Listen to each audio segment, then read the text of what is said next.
Nous sommes dans la joie de vous retrouver. Est-ce qu'un frère peut appeler le frère d'Achel? Comme ça, on va commencer directement avec lui. Frère Georges, c'est possible d'appeler le frère d'Achel, s'il te plaît?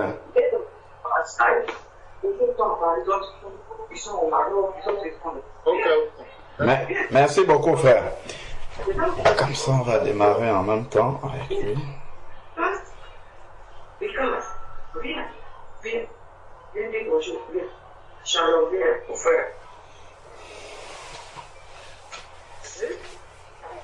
quoi? C'est que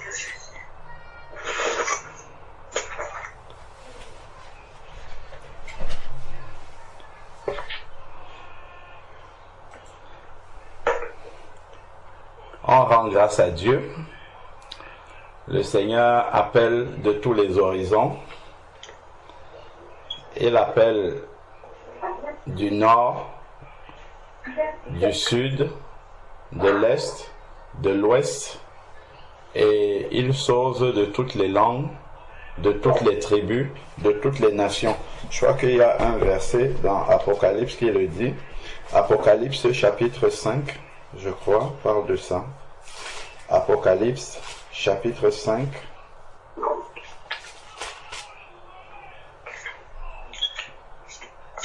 Voilà, Apocalypse chapitre 5.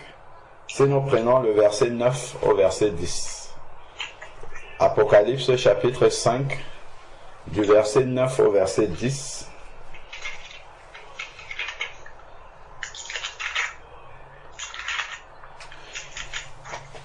Donc là, c'est une vision de ce qui se passe dans le ciel.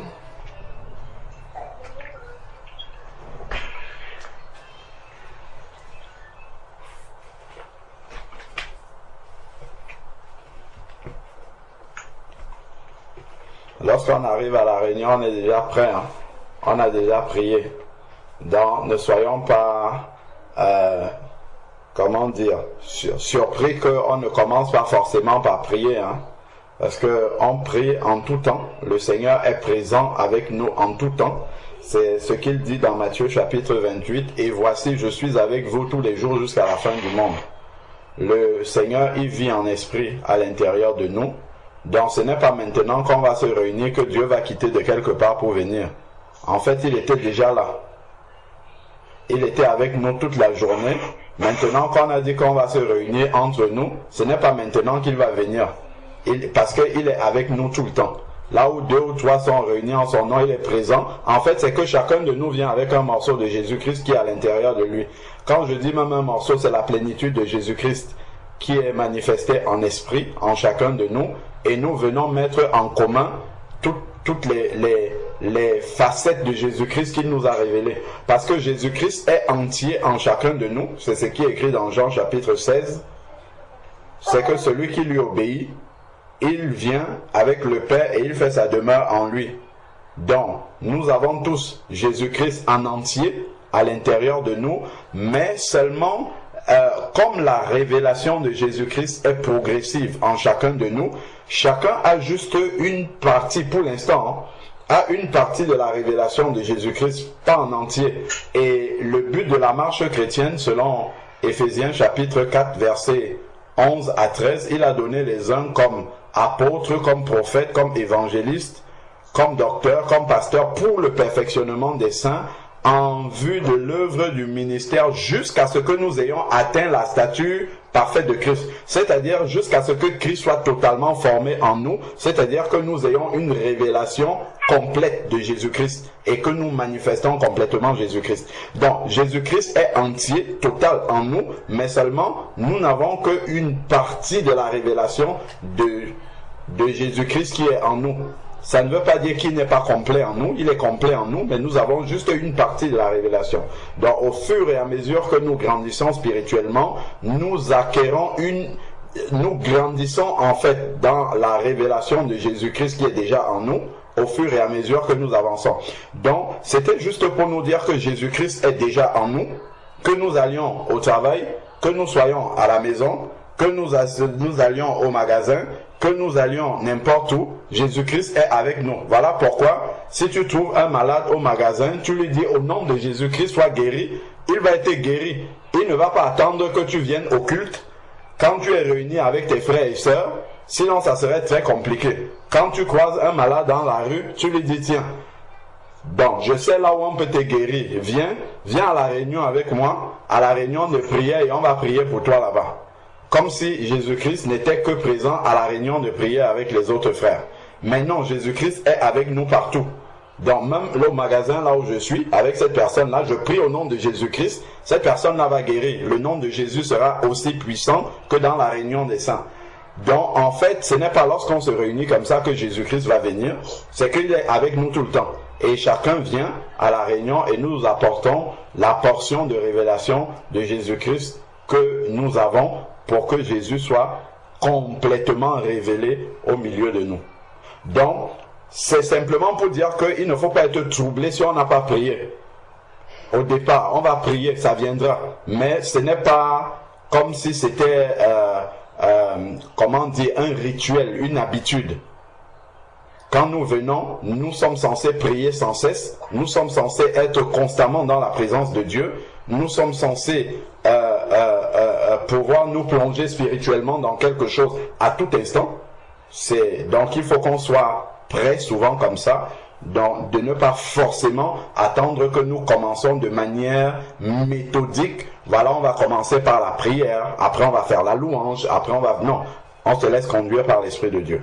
Donc là, on est parti sur quelque chose. On est en train de lire dans le livre d'Apocalypse, Apocalypse chapitre 5. Nous lisons une portion de ce que Jean nous confie de ce qui se passe dans le ciel. Donc, ça, ce sont des personnes qui sont là dans le ciel et ils chantaient un cantique nouveau. C'est un cantique nouveau qu'ils chantaient en disant: tu es digne de recevoir le livre et d'en ouvrir les sceaux, car tu as été immolé. Donc on sait qu'il y a un seul qui a été immolé, c'est l'agneau immolé, c'est Jésus-Christ qui a été immolé. Donc ça, c'est une louange à la gloire de Jésus-Christ dans le ciel. Et donc, car tu as été immolé et tu as racheté pour Dieu par ton sang. Donc c'est le sang de Jésus-Christ qui purifie des péchés et donc qui a racheté ainsi pour Dieu, parce que le diable nous accusait avec les péchés que nous avions commis et Jésus-Christ a effacé ces péchés-là en les purifiant par le sang de l'agneau, en sorte qu'il n'y a plus d'acte d'accusation contre nous, comme nous dit Colossiens chapitre 2. Donc il a détruit l'acte d'accusation qui nous faisait défaut, et voilà que maintenant nous pouvons nous présenter devant le Seigneur sans aucun péché. Non pas parce que nous méritons, non pas parce que nous aurions fait quelque chose qui efface nos péchés, mais simplement parce que Jésus-Christ a effacé ces péchés-là, et maintenant nous pouvons nous présenter devant le Seigneur. Souvenons-nous que le souverain sacrificateur, avant d'entrer une fois par an dans la présence de Dieu, devait d'abord sacrifier pour lui-même, pour se purifier lui-même, sinon il pouvait mourir dans la présence de Dieu. Donc le sang de Jésus, nous aussi en tant que sacrificateurs, on va lire là, de la nouvelle alliance, le sang de Jésus nous purifie de tout péché lorsque nous marchons en communion avec lui dans la lumière. Donc poursuivons la lecture ici. Donc par son sang, des hommes, voilà, il a racheté des hommes de toutes les tribus. Je crois que ici là, si on commence à compter les différentes tribus qu'il y a ici, on va voir qu'il y en a énormément. Donc de toutes les tribus, de toutes les langues, si on veut examiner là, il y a beaucoup de langues au milieu de nous, de toutes les nations. Donc c'est ça qui a attiré mon attention. Donc ici, je vois il y a des personnes qui sont connectées de la France, il y a une sœur qui est connectée du Congo, Brazzaville, il y en a qui sont connectés de la Belgique, il y en a qui sont connectés du Maroc, il y a une sœur qui est connectée du Cameroun même.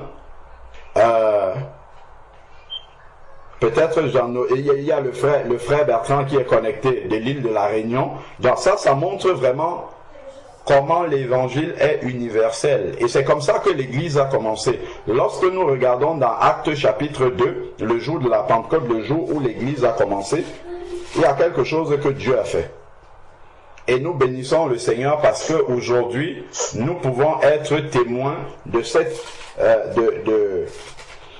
cette prophétie que Dieu a commencé à accomplir le jour où l'Église a commencé à Jérusalem, dans Actes chapitre 2. Actes chapitre 2. Il y a quelque chose que le Seigneur a fait. Si on prend Actes chapitre 2 à partir du verset 1, ça va nous permettre de réaliser encore quelle est notre mission. Parce que si nous voyons tel que nous sommes, nous voyons un morceau de l'Église dans différents endroits dans le monde entier. Je dis juste quand on prend l'échantillon, il y a même une autre sœur qui est en Suède. J'avais oublié. Donc, voilà, je me souviens maintenant. J'ai oublié aussi la sœur Francine qui est à Londres. Donc voilà encore. Alors, Francine.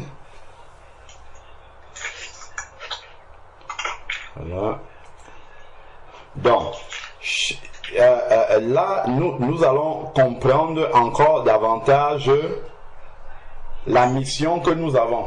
Donc, si nous sommes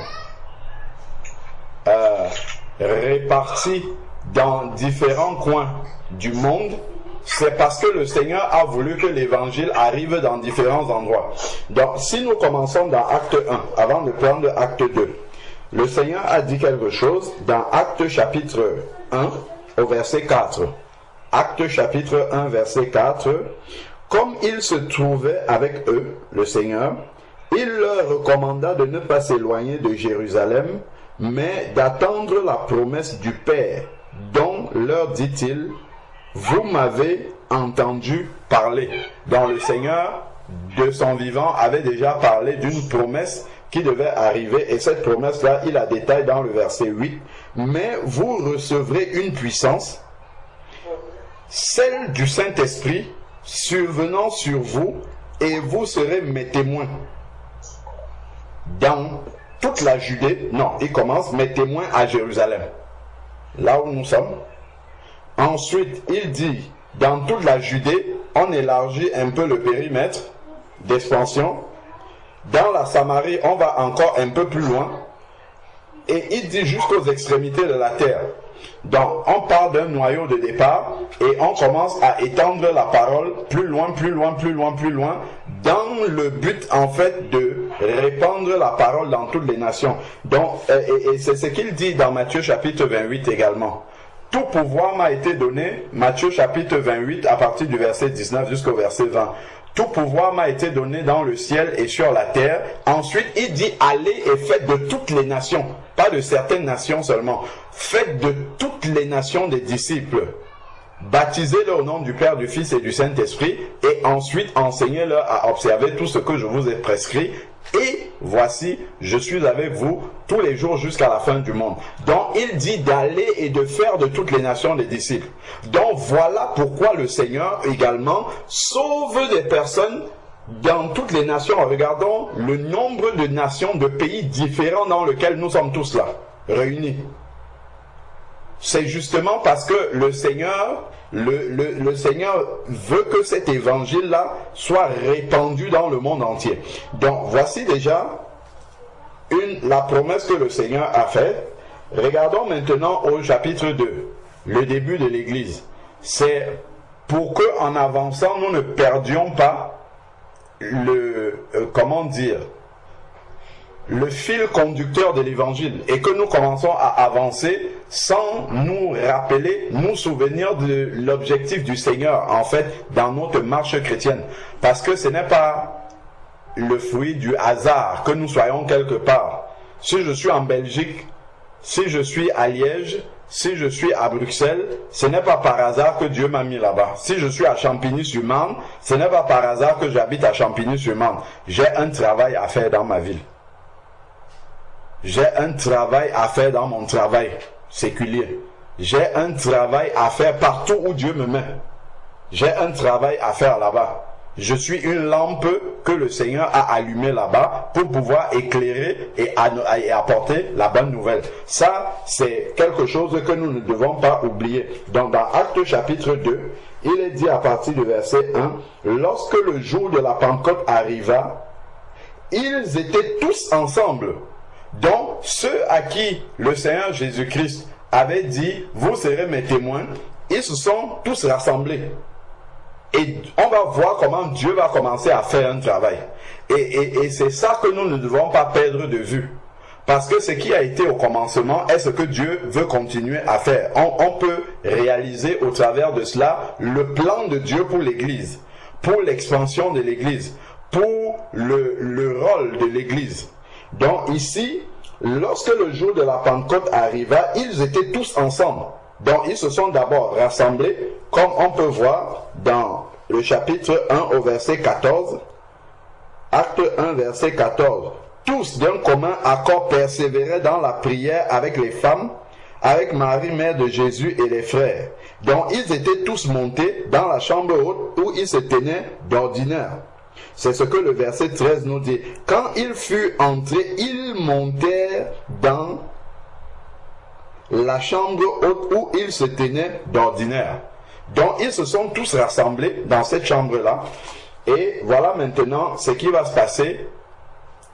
L'accomplissement de la promesse de Acte 1:8 va se faire pour eux, ici là dans le chapitre 2.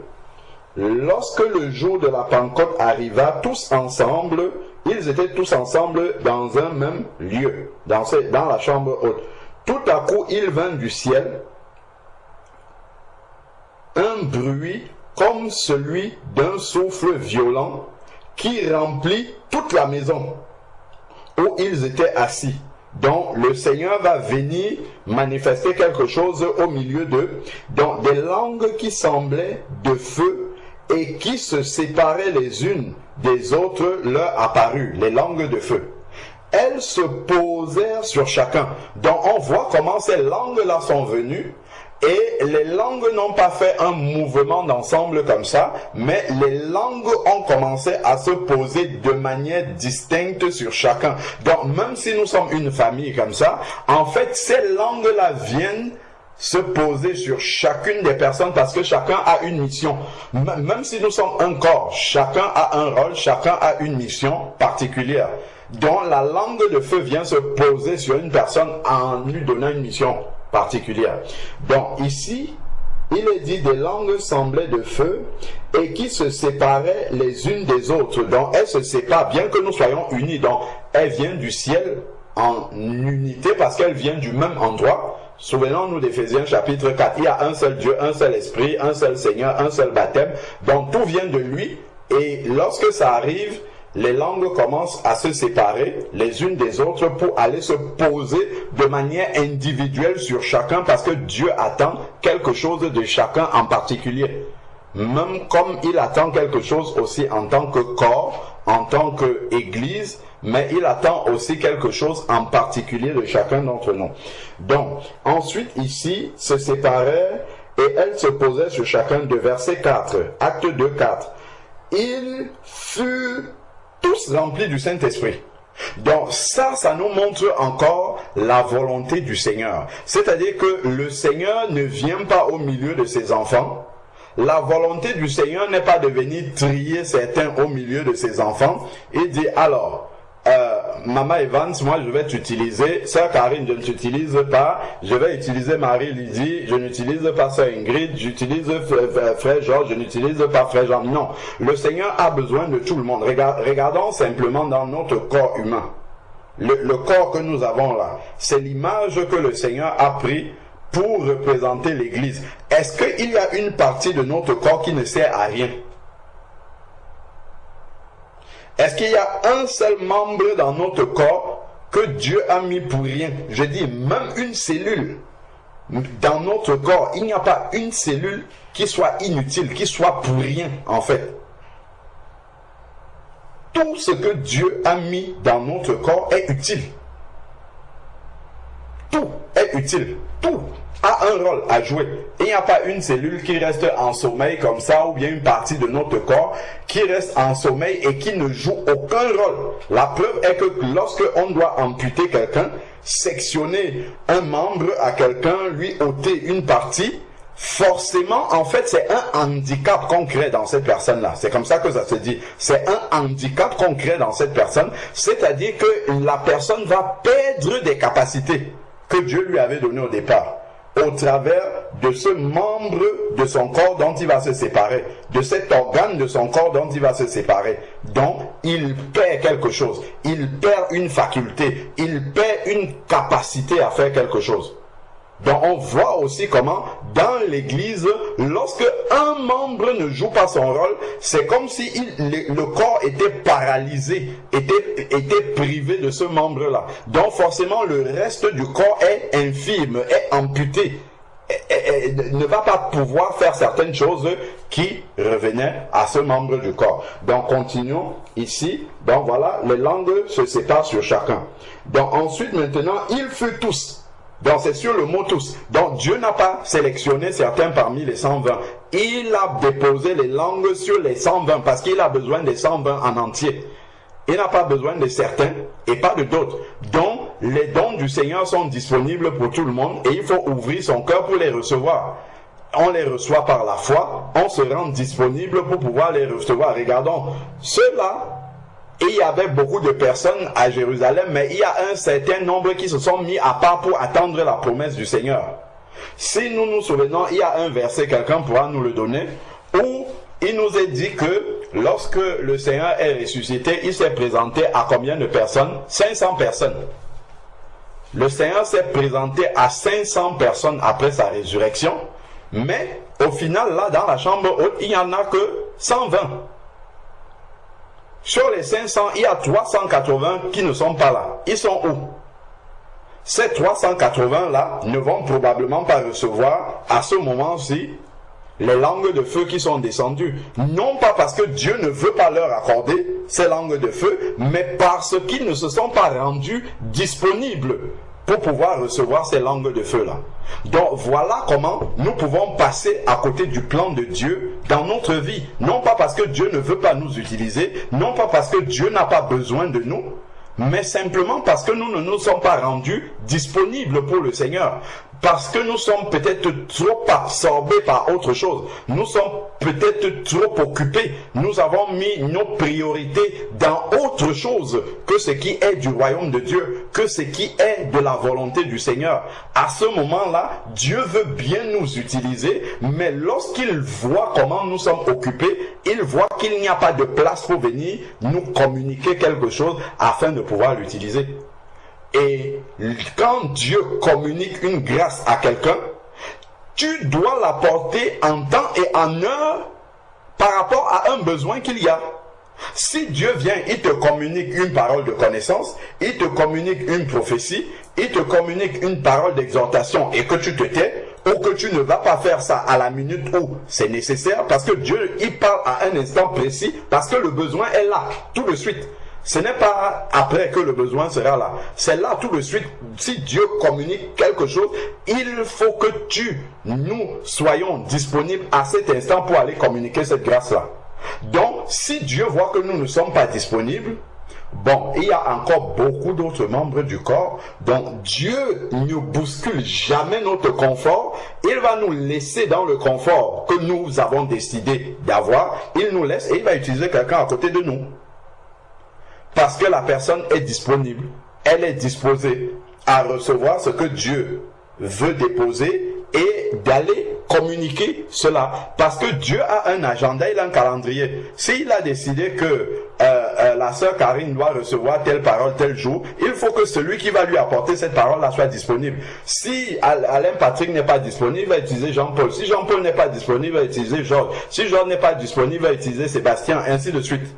C'est comme ça que Dieu va faire. Pour que sa parole arrive en temps et en heure, ou que le don qu'il veut apporter à un destinataire, que le destinataire reçoive cela en temps et en heure. Parce que dans le plan de Dieu, tout est séquencé pour s'accomplir à un instant particulier. Donc il ne faudrait pas qu'un maillon de la chaîne retarde l'accomplissement du plan de Dieu.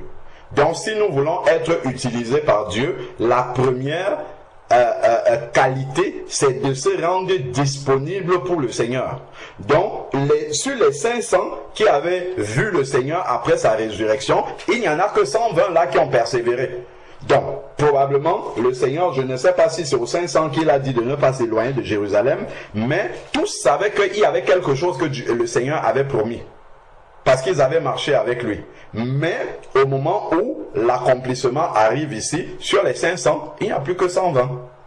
Il y a 380 qui sont allés faire autre chose.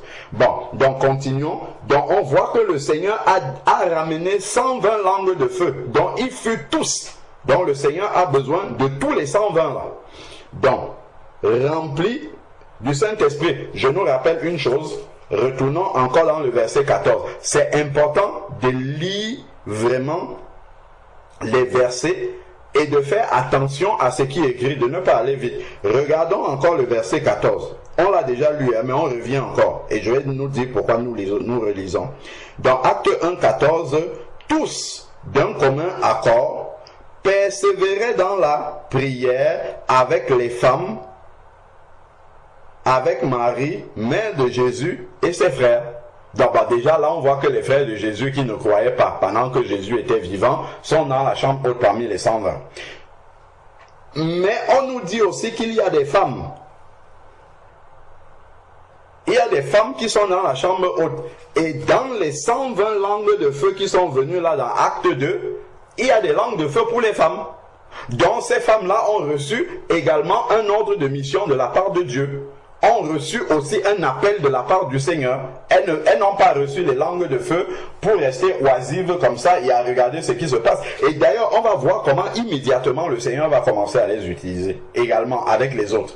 Mais après, chacun dans sa spécialité, sans une confusion des responsabilités dans le corps. Donc, continuons maintenant. Nous étions dans Actes chapitre 2 verset 4.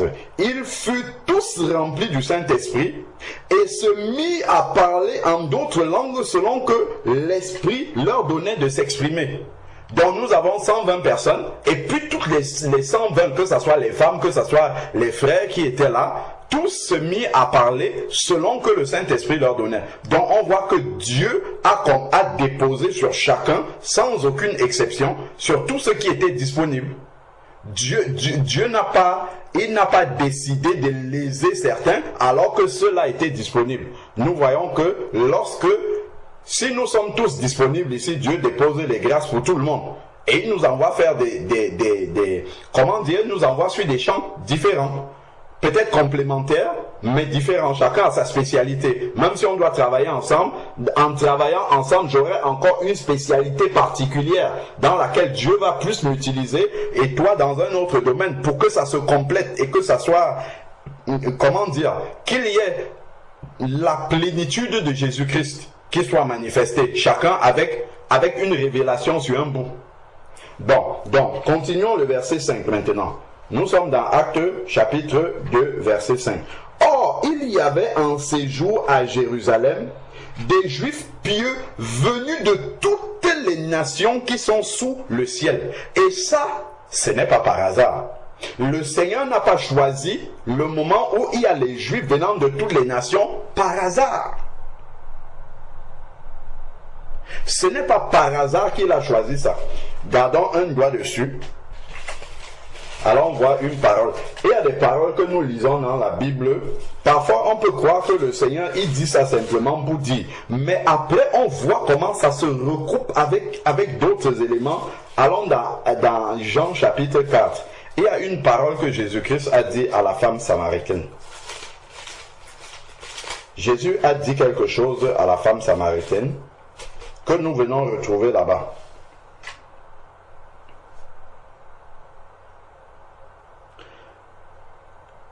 Jean chapitre 4.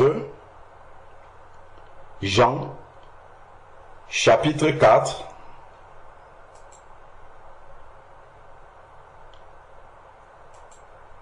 Jean chapitre 4 verset 21. Jésus parle. Femme, lui dit Jésus, crois-moi, l'heure vient où ce ne sera ni sur cette montagne, ni à Jérusalem, que vous adorerez le Père. Le Seigneur est déjà en train de révéler à une femme qui est là, la nouvelle alliance dans laquelle il va introduire les hommes maintenant, avec grand H. Il dit, ni à Jérusalem que vous adorerez le Père, parce qu'il y avait le temple à Jérusalem. Beaucoup pensaient qu'il fallait aller au temple pour pouvoir adorer Dieu. Enfin, jusque-là, c'est ce qui se faisait. Il fallait aller à Jérusalem. Mais Jésus lui dit que ce n'est plus ni à Jérusalem, ni sur votre montagne ici des Samaritaines. Vous adorez ce que vous ne connaissez pas. Vous adorez ce que vous ne connaissez pas. Nous adorons ce que nous connaissons, car le salut vient de qui? Des Juifs. Voici une parole que le Seigneur a dit. Qui sont ceux qui ont écrit la parole de Dieu-ci? Toute la nouvelle alliance là, de Actes des Apôtres, qui est écrit par Luc, jusqu'à la fin là-bas. Et qui sont ceux qui ont écrit ça? C'est quasiment que des Juifs qui l'ont écrit. Le Seigneur est passé par eux, non pas parce qu'ils ont quelque chose de spécial, hein, simplement parce que c'est dans le plan de Dieu comme ça. C'est tout. Le salut vient des Juifs. Ici, donc voilà ce qu'il a dit. Le salut vient des Juifs. Donc il a commencé par prendre 12 apôtres juifs. Et ce sont ces 12 apôtres-là qui ont commencé à travailler. Lorsque Judas est parti, on a pris Matthias, toujours un juif. Et Dieu a appelé Saul. Jésus a appelé Saul, qui était juif encore, de Tarse. Le salut vient des Juifs, donc c'est par eux en fait que Dieu a choisi de commencer à communiquer l'évangile. Comme il avait donné la loi à Moïse, qui était toujours le peuple juif, et là l'évangile commence encore par les Juifs.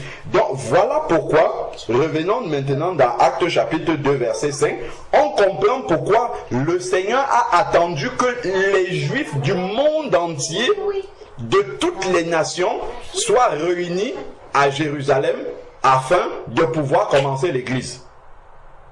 C'est pas par hasard, le salut vient des Juifs. Donc, nous sommes en train d'expliquer le verset 5. Acte chapitre 2, verset 5. Donc, il est écrit ici, « Or, il y avait en séjour à Jérusalem, puisque c'est à Jérusalem que les Juifs adoraient. Donc, il y avait en séjour à Jérusalem des Juifs pieux, venus de toutes les nations qui sont sous le soleil. Donc, le Seigneur a attendu que toutes les nations qui sont sous le soleil soient représentées à Jérusalem. Vous serez mes témoins où? À Jérusalem, dans la Judée, en Samarie et jusqu'aux extrémités de la terre. Voilà que à Jérusalem, le foyer de l'évangile va commencer.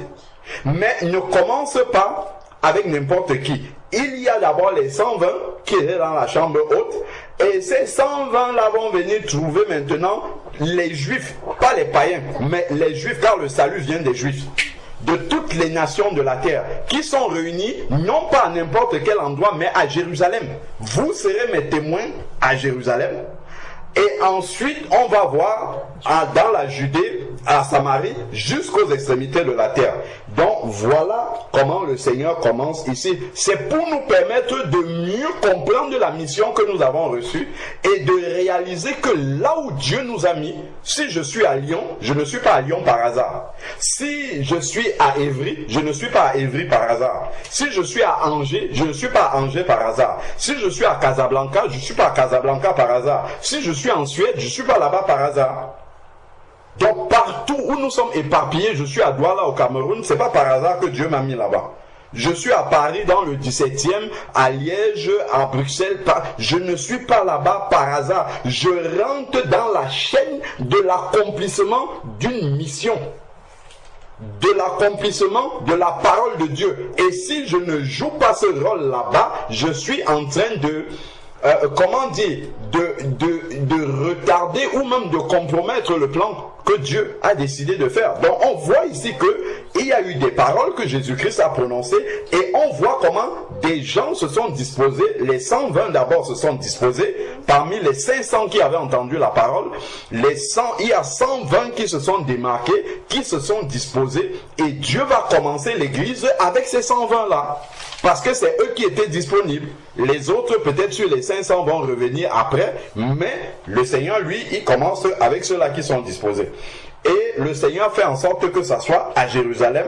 Comme il a dit, vous serez mes témoins à Jérusalem. Le salut vient des Juifs. Il va faire en sorte que les premiers témoins du commencement de l'Église soient des Juifs, mais qui habitent dans toutes les nations. Pas par hasard. Regardons ce qu'il fait. Donc, de toutes les nations, nous sommes au verset 5. Nous passons au 6 maintenant. Au bruit qui se produisit, la multitude accourut. Donc, le Seigneur n'a pas fait descendre les langues de feu. Il aurait pu le faire. Descendre les langues de feu sur ces personnes-là de manière silencieuse. Que personne ne soit au courant. Mais le Seigneur a fait un bruit parce que il y a quelque chose qui se passait dans le monde entier. C'est que l'église du Seigneur, qui est un profond mystère, devait commencer. Donc, le Seigneur a fait ce bruit-là pour faire comment? Pour attirer des personnes. Souvenons-nous de cette parole du Seigneur. Lorsque le Fils de l'homme sera élevé, il attirera tous les hommes à lui. Donc, le Seigneur a manifesté ce bruit-là pour attirer des personnes à l'église. Pour amener des personnes là où elles vont entendre le message qui peut leur permettre d'entrer dans l'église, dans la famille de Dieu. Donc le Seigneur a commencé l'évangélisation lui-même en attirant des personnes par le bruit. Et ensuite maintenant il va mettre dans la bouche des personnes qui ont reçu les langues de feu de pouvoir commencer à parler. Donc d'entrer dans la mission. Tout à l'heure, souvenons-nous que je disais que les langues se sont séparées de manière individuelle en se posant, en donnant une mission à chacun. Ici, nous avons les Juifs qui viennent de toutes les nations de la terre. Parce que l'église de Dieu est universelle. Et il fallait que cette bonne nouvelle du début de l'église puisse aller jusque dans toutes les nations là. Mais que ça n'arrive pas par n'importe qui, que ça arrive par des Juifs. Parce que le salut vient des Juifs. C'est pour ça que le Seigneur a fait ça ici.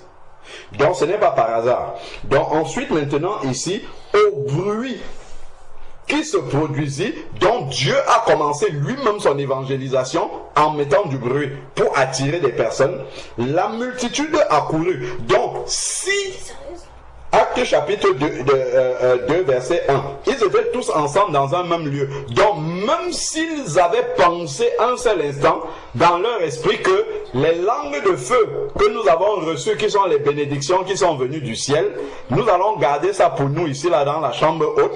On va garder nos bénédictions comme nous aimons bien rester au pied du Seigneur. Nous ne voulons plus quitter les pieds du Seigneur pour aller faire le travail, mais nous aimons bien rester là. Le Seigneur lui-même à un moment il dit par de mes pieds va faire autre chose parce que tu m'es plus utile que à mes pieds ici là. Tu m'es plus utile parce que les gens sont en train de mourir là-bas. Les gens ont besoin de l'évangile là-bas. Va pour témoigner parce que tu es mon ambassadeur. L'ambassadeur ne reste pas toujours au pied du président de la République toute la vie.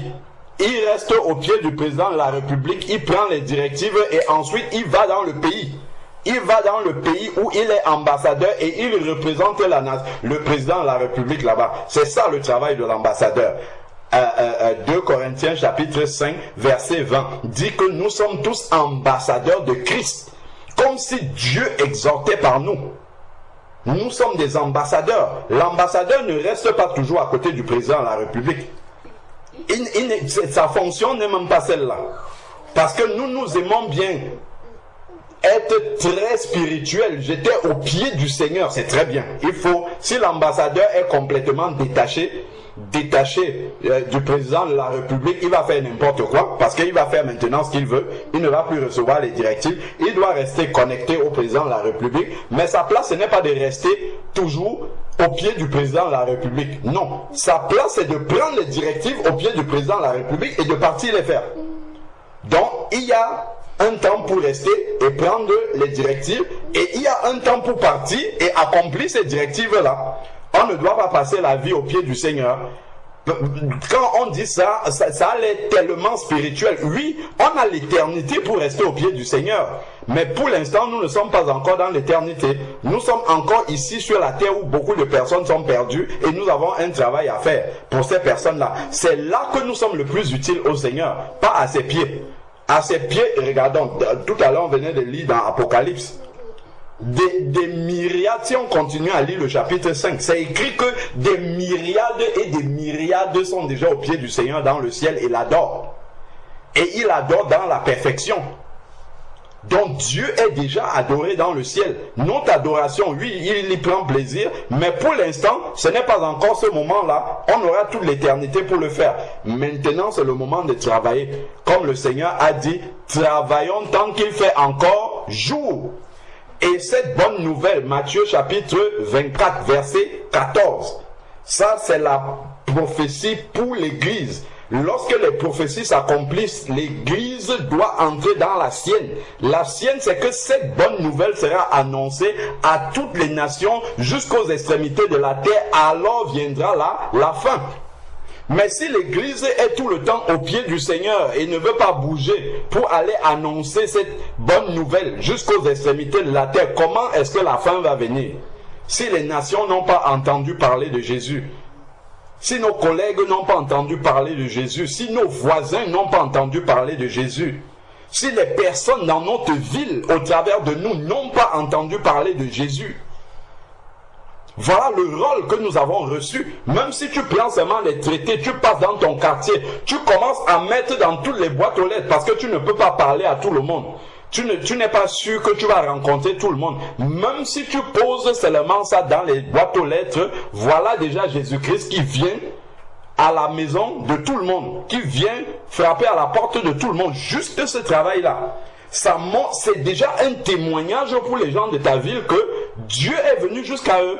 Souvenons-nous que quand Jésus-Christ envoyait les 70 et les 12, qu'est-ce qu'il leur a dit? Lorsque vous arrivez quelque part, dites que le royaume de Dieu s'est approché. Donc si tu ne peux pas le dire, juste que si tu mets quelque chose dans la boîte aux lettres, en fait, les gens là ne sont plus innocents devant le Seigneur parce que le royaume de Dieu est venu à eux, même en écrit. Une parole encore, c'est encore mieux. Donc ici, voilà le plan que le Seigneur est en train d'accomplir ici. Et chacun d'entre nous, nous devons entrer dans ce plan. Je ne savais pas honnêtement que je devais parler autant. Moi, je voulais juste dire que nous sommes de plusieurs pays. Nous sommes répandus dans plusieurs, mais là, il y a vraiment un message que le Seigneur est en train de nous dire au travers de cela, parce que ce n'est pas par hasard. Quand le Seigneur fait comme ça, c'est pour nous rappeler la mission que nous avons. Et pour cela, c'est bien de repartir de la base de l'Église, là où l'Église a commencé, et de voir comment Dieu a opéré pour que nous inscrivions dans cette démarche-là du Seigneur, dans ce plan-là du Seigneur, et que nous ne soyons pas des obstacles à l'accomplissement du plan que Dieu a, le plan de salut pour les âmes, que nous puissions jouer notre rôle dans la chaîne.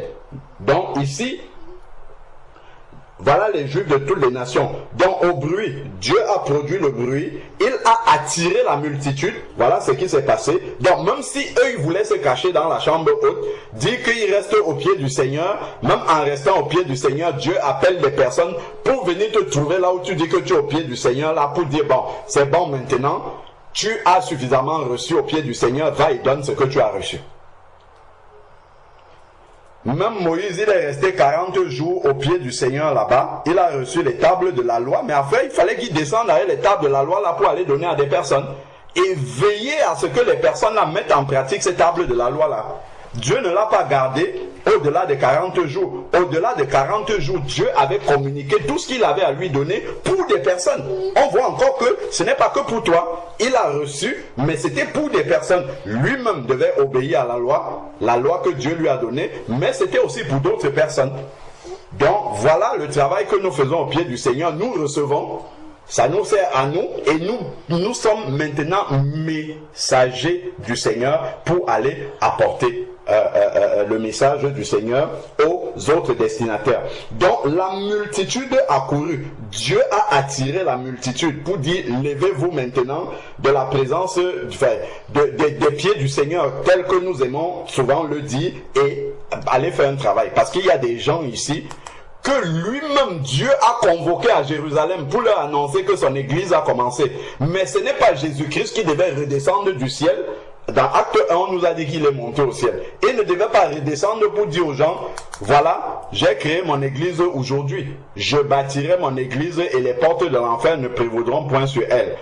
Sur elle, lui, dans Matthieu, chapitre 16, verset 18. Mais il ne bâtit pas l'église lui-même physiquement étant là. C'est par son esprit.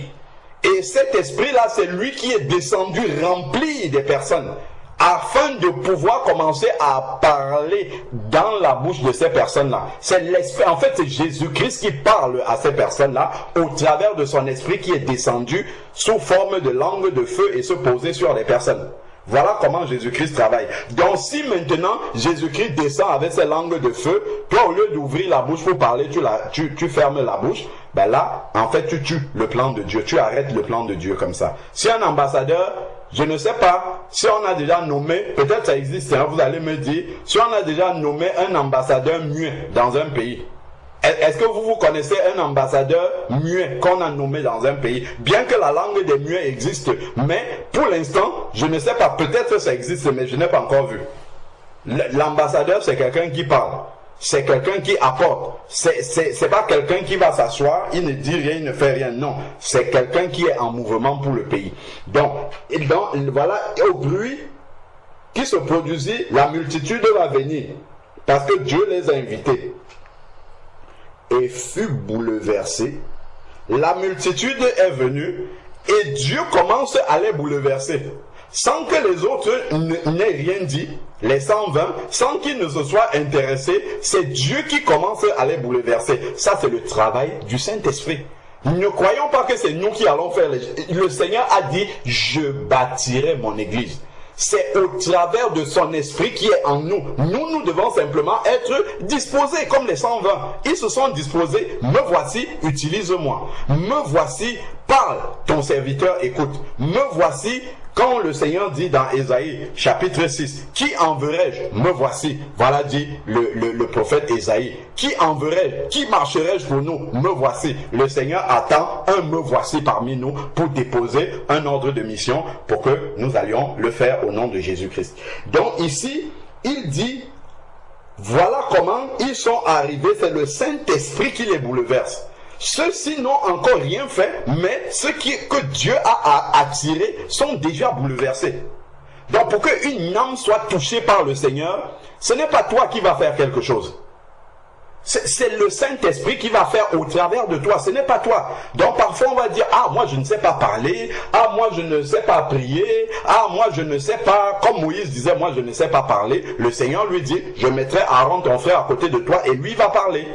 Donc Moïse pensait se défiler, le Seigneur dit non, je vais quand même t'utiliser. Je vais suppléer au manque que tu as pour que tu sois, que tu aies la capacité d'accomplir ce pourquoi je t'appelle. Donc, voilà ici, la multitude est bouleversée par le Saint-Esprit. Pourquoi?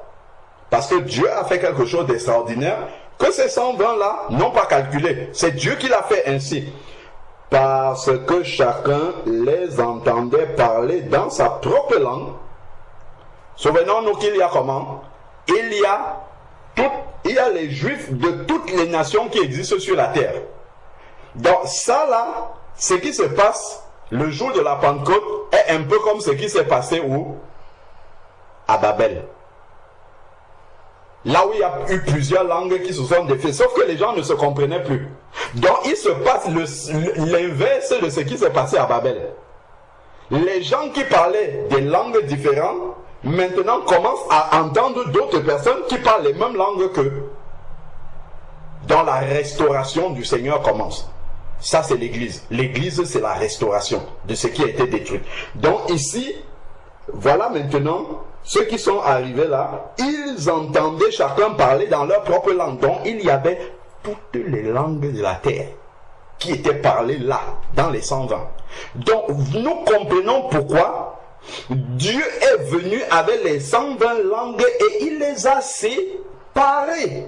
Parce que tout cela, si tout le monde, si c'était une seule langue qui venait et qu'il parlait une seule langue, oui, on va citer les nations de la terre, il va avoir une seule langue qu'on parle, celui qui est de ce pays, la gloire à Dieu, il va comprendre et les autres ne comprendront pas. Et donc, ils ne pourront pas retourner dans leur pays avec le message du salut de l'Église universelle. L'église de toutes les nations, le salut qui est adressé à tous les hommes, quelle que soit leur langue, quelle que soit leur culture, quelle que soit leur nation, ils partiront sans ce message-là. Mais le Seigneur, dans les 120 langues qui sont venues, il a donné à chacun une ou plusieurs langues pour que toutes les nations de la terre puissent entendre le message que Dieu a à leur communiquer. Donc, voilà, chacun dans sa spécialité. On voit pourquoi ces langues-là se sont séparées, pour que toutes les langues soient représentées. Donc, voilà maintenant, dans leur propre langue. Verset 7, Actes chapitre 2, verset 7. Ils étaient hors d'eux-mêmes. Voilà le travail que l'Esprit de Dieu est en train de faire dans le cœur de ceux qui entendent. Ils sont hors d'eux-mêmes. Ils sont impressionnés. On ne leur a rien dit encore pour l'instant. La parole de Dieu n'a même pas encore été prêchée. Juste parce que l'Esprit de Dieu est en train de faire, les gens sont bouleversés. Ils sont hors d'eux-mêmes. Le Saint-Esprit a commencé à travailler déjà.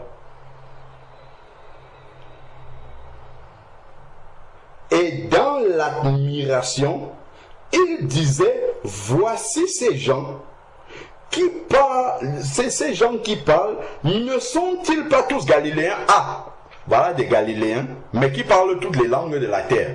Donc il y a un mystère. Il y a quelque chose que nous ne comprenons pas. Ils ont été touchés par quelque chose que nous ne voyons pas, que nous ne comprenons pas, mais il y a quelque chose qui est en train de se passer. Ça, c'est comme ça que Dieu est en train d'interpeller les cœurs. Donc, soyons sûrs que lorsque Dieu nous envoie quelque part, si nous sommes à l'endroit où Dieu nous attend, il y a des choses que Dieu va commencer à faire dans les cœurs des personnes qui sont en face de nous, que nous ne voyons pas, que nous ne discernons pas, mais même seulement notre présence quelque part commence à toucher des personnes, à parler à des personnes qui sont là.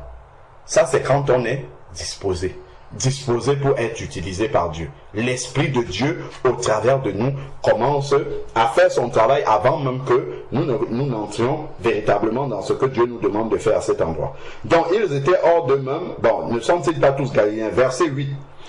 Comment les entendons-nous? Chacun dans notre propre langue maternelle. Il commence à citer Parthes, Mèdes, Élamites, ceux qui habitent la Mésopotamie, la Judée, la Cappadoce, le Pont, l'Asie, la Phrygie, la Pamphylie, l'Égypte, les territoires de la Libye voisine, de Cyrène, et ceux qui sont venus de Rome, les Juifs, les prosélytes, les Crétois, même les Arabes, les musulmans. Nous disons que les musulmans sont perdus. Regardons ce que Dieu a écrit ici. L'évangile, c'est pour les musulmans aussi. C'est pour les Arabes. Dès le début de l'église, Dieu a pensé aux Arabes. Ma soeur qui est au Maroc, il faut prier pour ceux qui sont à côté de toi là-bas. Parce que Dieu a leur portion ici, il a écrit là, les Arabes. Donc il y a des Juifs qui venaient de chez les Arabes là-bas. Et Dieu a donné dans les 120 langues là, la langue pour les Arabes aussi.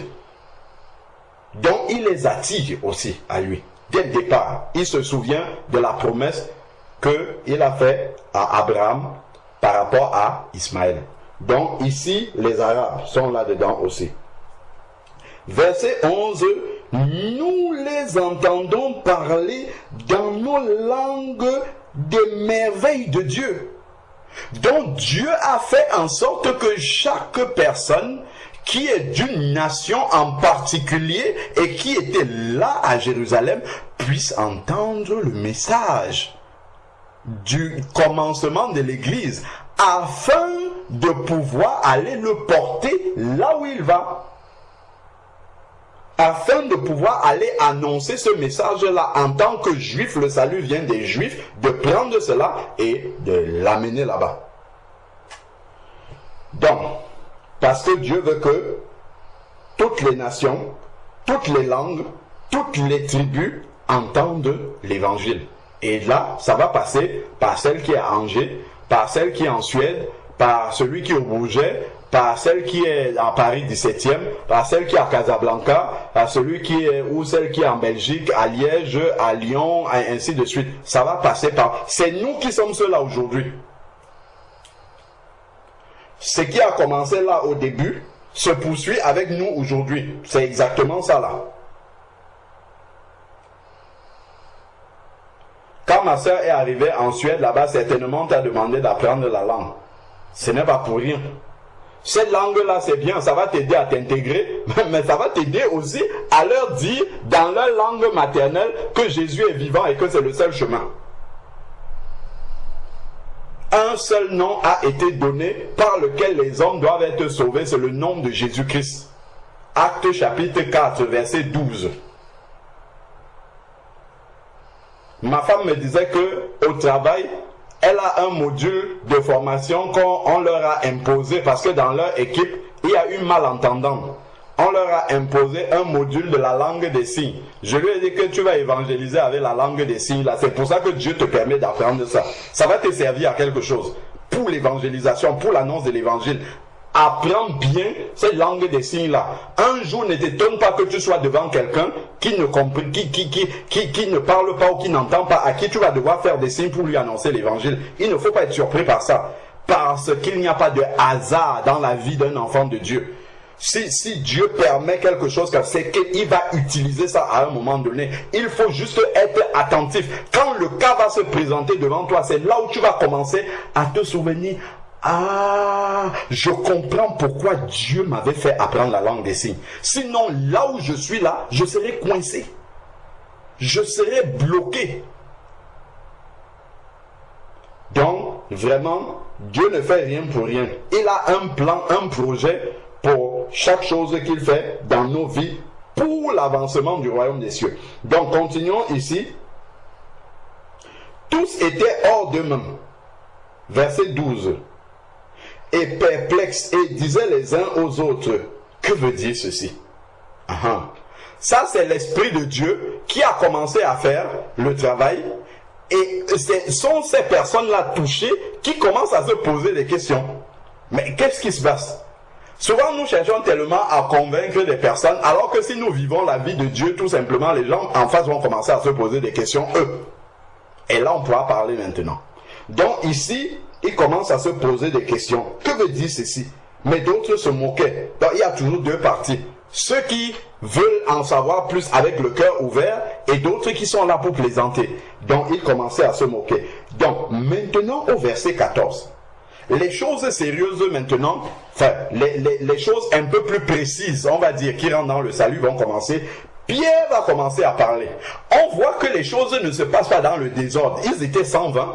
Ils ont fait Dieu les a poussés. Parce que ce n'est même pas eux qui ont voulu. Dieu a amené les personnes. Si vous êtes une lampe qui brille quelque part, Dieu va attirer des personnes vers vous. Souvenons-nous de Jean-Baptiste. Il prêchait où? Dans le désert. Est-ce que le désert, c'est le lieu par excellence où il y a la foule? Pas du tout. Mais les foules venaient trouver Jean-Baptiste dans le désert.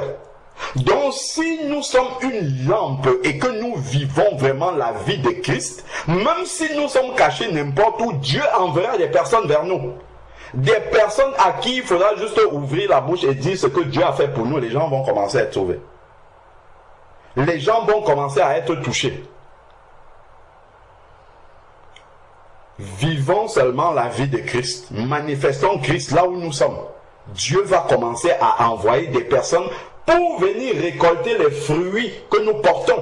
Si nous portons du fruit, Dieu va envoyer des personnes pour récolter ces fruits parce que des gens en ont besoin, forcément. Ton témoignage, ce que Dieu a fait dans ta vie, il y a quelqu'un qui attend pour écouter ce témoignage-là. Pour entendre ça, ça lui ouvre l'esprit directement. Il comprend que Dieu existe vraiment, juste au travers de ce que Dieu a fait dans ta vie. Donc, ici, voilà, Pierre va maintenant prendre la parole et commencer à expliquer plus précisément, expliquer que voilà, c'est la prophétie de Joël. Et on voit que sur les 120 ne se sont pas précipités à commencer à expliquer. Chacun est resté et parlait des merveilles de Dieu dans la langue que le Saint-Esprit lui a donnée. Et on voit comment le Saint-Esprit est ordonné, il n'y a pas de désordre avec le Saint-Esprit. Parce que parfois, au milieu des enfants de Dieu, on voit une certaine cacophonie, un certain désordre, tout le monde veut faire tout, chacun pense qu'il peut parler. Non, regardons ce que l'Esprit de Dieu fait. Il y a 120 personnes, mais c'est Pierre, alors Pierre debout, avec les 11. Il y avait 120 dans la chambre, mais au milieu des 120, il y avait 11 qui sont apôtres appelés par Jésus-Christ. C'est à eux que revient maintenant la responsabilité de pouvoir annoncer, puisqu'ils sont tous là. Tout le monde ne peut pas annoncer l'évangile en même temps. Ceux qui ont été appelés spécialement pour le faire vont entrer dans ce rôle-là. Et donc sur les 11 là, 120 moins les 11 là, eux, ils vont rester silencieux, peut-être dans la prière, pour les 11 qui vont annoncer l'évangile. En l'occurrence, c'est Pierre qui parlait même. Donc tout le reste sont en prière pour que ces personnes-là reçoivent l'évangile. Résultat des courses, qu'est-ce que nous avons? 3000 conversions. Voilà comment, lorsqu'on respecte l'ordre du Seigneur, lorsqu'on travaille en équipe, là, il y avait un qui parlait, et combien? 119 qui intercédaient à côté. 119 qui étaient là en train de soutenir celui qui était en train de parler. Résultat des courses, 3000 conversions. Ça se trouve, les 120 parlaient, étaient en train d'essayer de dire la même chose. Résultat des courses, on aurait peut-être eu moins de 3000 conversions. Nous voyons comment, lorsque on respecte l'ordre établi par le Seigneur, lorsque on suit vraiment le fil conducteur du Saint-Esprit, Dieu agit puissamment. Donc, Pierre va prêcher la mort, la résurrection de Jésus-Christ, et après il va prêcher la conversion. On voit ce qui s'est passé. Donc, maintenant, après ça, il y a quelque chose que les apôtres vont commencer à faire, enfin que les disciples, pas les apôtres, les disciples, ils vont commencer à vivre à Jérusalem. On voit, ils vont aller prêcher au temple, ils vont faire des miracles, des personnes vont se convertir. On voit qu'en plus des 3000 qui se sont convertis, là, on voit les 3000 là dans le verset 39, 40, 3000 se sont convertis, ils ont rejoint l'église a commencé, après il y a 5000 encore qui vont encore se convertir. Donc, une fois que les 5000 vont venir, le nombre va continuer à grandir, mais ils vont rester toujours à Jérusalem. Ayant oublié quelque chose, c'est que le Seigneur avait dit, vous serez mes témoins à Jérusalem, mais ne vous arrêtez pas là. Il faut continuer dans la Judée, à Samarie, jusqu'aux extrémités de la terre, comme Jésus allait de village en village, annonçant la parole de Dieu dans les synagogues, guérissant toutes les maladies et les infirmités. Jésus n'était pas assis sur place, et puis vous voyez comment, non, il allait de lieu en lieu. Et c'est ça qu'il avait demandé aux disciples. Mais quand les disciples ont commencé à voir la grâce de Dieu abonder à Jérusalem, ils se sont dit non. La grâce de Dieu ici, nous on va rester là. On ne bouge pas. Non, il y a du travail à faire ailleurs. Et là, c'est là où la persécution va commencer à Jérusalem. Donc le Seigneur va laisser qu'il y ait la persécution intense à Jérusalem pour que les disciples se dispersent et qu'ils aillent annoncer l'évangile ailleurs. Parce que cet évangile-là n'était pas censé rester seulement à Jérusalem. Donc il y a eu déjà ceux qui étaient là de toutes les nations qui sont partis avec le message. On peut voir par exemple l'eunuque éthiopien qui revenait de Jérusalem, que Philippe a trouvé en chemin pour lui expliquer Ésaïe, il l'a baptisé et puis lui il a continué là-bas en Éthiopie. Donc ici, ils vont rester, ils vont continuer et après il va y avoir la persécution. Et on va voir le martyre d'Étienne. Là, nous sommes au chapitre 7. Étienne va subir le martyre. Et maintenant, il va se passer quelque chose.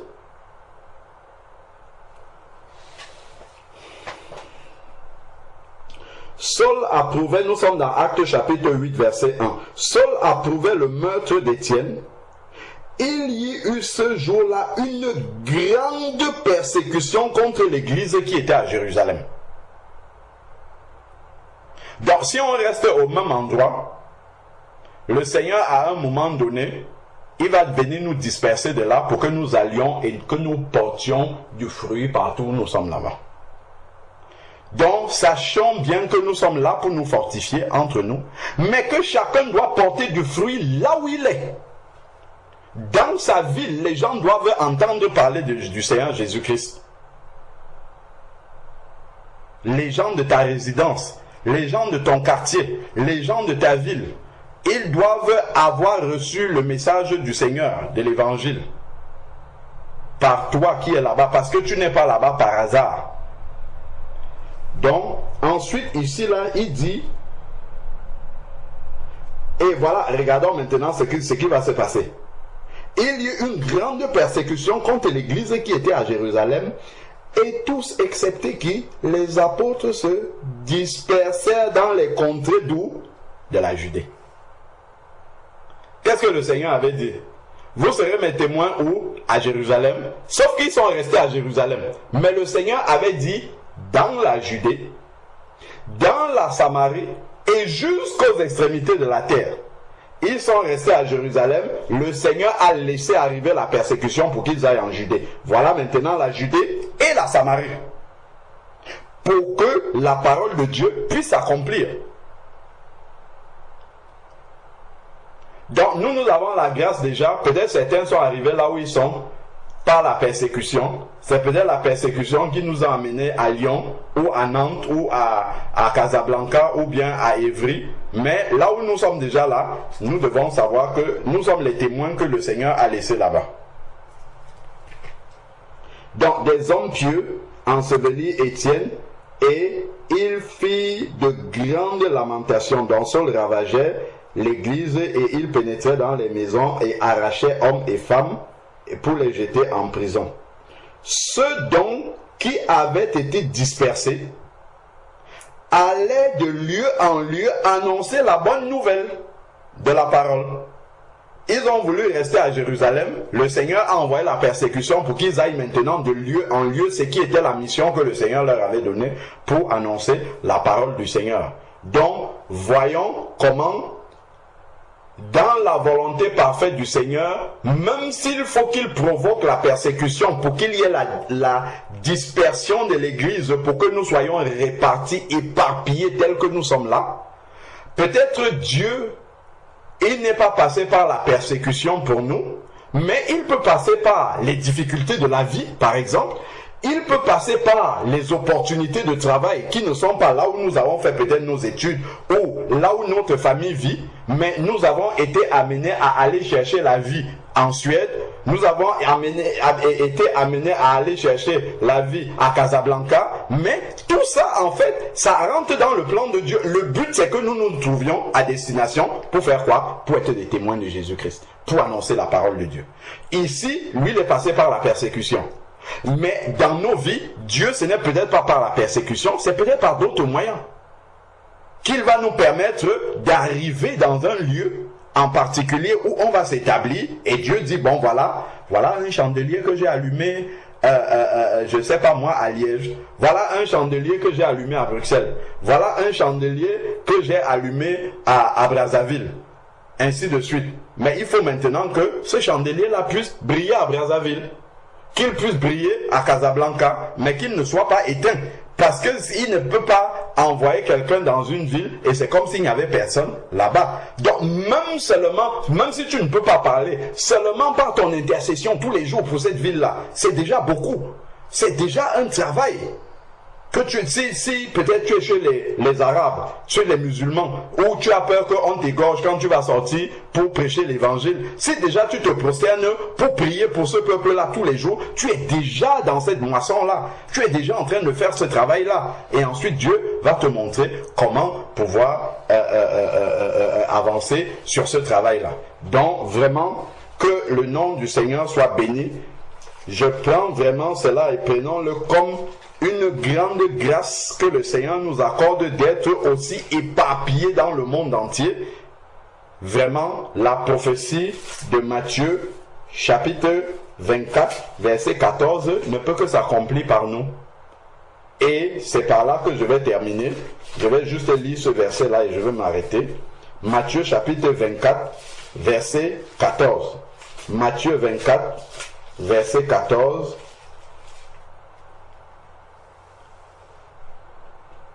Cette bonne nouvelle du royaume sera prêchée dans le monde entier pour servir de témoignage à toutes les nations.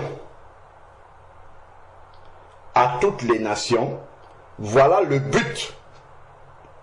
Après ça, alors viendra la fin. Donc, si nous attendons Jésus-Christ, comme nous disons Jésus revient bientôt, nous avons un travail à faire.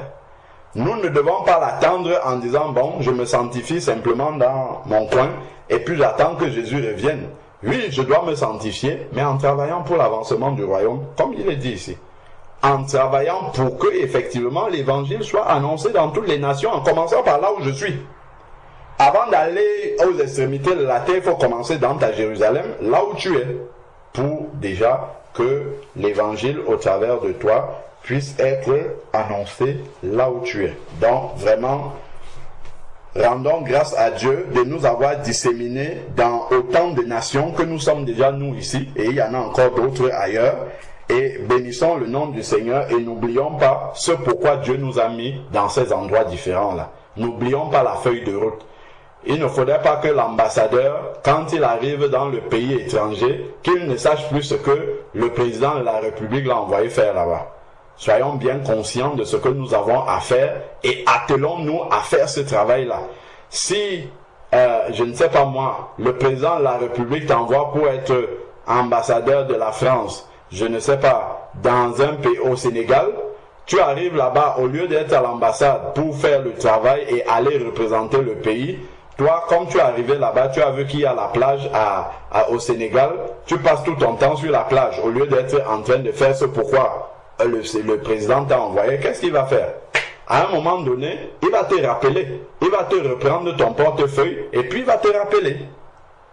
Donc, vraiment, ne restons pas à la plage là où le Seigneur nous a envoyés ou bien dans la distraction, mais soyons au poste d'ambassadeur et faisons le travail d'ambassadeur pour lequel le Seigneur nous a mis partout où nous sommes. Que le nom du Seigneur soit béni. Amen. Amen. Amen. Amen. Amen. Gloire à Dieu. Amen. Amen. Amen. Shalom à tous. J'aimerais un peu aborder un aspect que le frère a abordé vite fait. Moi, je ne vais pas prendre beaucoup de temps comme le frère a pris beaucoup de temps, mais je rends grâce à Dieu pour la manière dont le Seigneur a commencé la veille de ce soir. Je rends grâce à Dieu. Nous aurons le temps de présenter les nouvelles personnes après, mais je vois que le Seigneur nous conduit dans une direction que nous devons suivre, parce que le Seigneur, lorsqu'il, comme le frère l'a dit, d'habitude vous savez qu'on ne commence jamais nous veiller par une exhortation aussi profonde, remplie d'enseignements, mais si le Seigneur a permis que cela soit ainsi aujourd'hui, c'est parce qu'il veut nous enseigner quelque chose. Et je crois, lorsque le frère parlait, mais je rends grâce à Dieu, le frère a touché tous les points et que je connais par rapport à l'église, parce que moi j'aime beaucoup parler de l'église. Et d'ailleurs je suis invité, et nous sommes invités au Togo pour une église, pour parler de l'église au fait, de ce que les gens doivent savoir de l'église, comment l'église a démarré. Et cette mission, nous allons le commencer au mois de septembre. Moi je serai au Togo du 4 septembre au 12 octobre pour pouvoir apporter l'éclaircissement sur l'église à cette assemblée qui nous a sollicité. Bon, je reviens sur le message que le frère a dit, parce que je me rappelle que dans la veillée précédente, pas la veillée précédente, parce que la veillée précédente, nous étions à Fès au Maroc. Il y avait une sœur qui avait posé la question, demandant pourquoi Jésus a dit à Pierre que tu es Pierre, sur toi je bâtirai mon église. Le frère a touché le point très important de ce passage-là tout à l'heure, dans le livre des Actes, Actes chapitre 2. Si nous voyons bien dans Matthieu chapitre 16, c'est là où je vais commencer. Matthieu chapitre 16, le verset 17. On peut lire même à partir du verset 13 pour que vous puissiez mieux comprendre.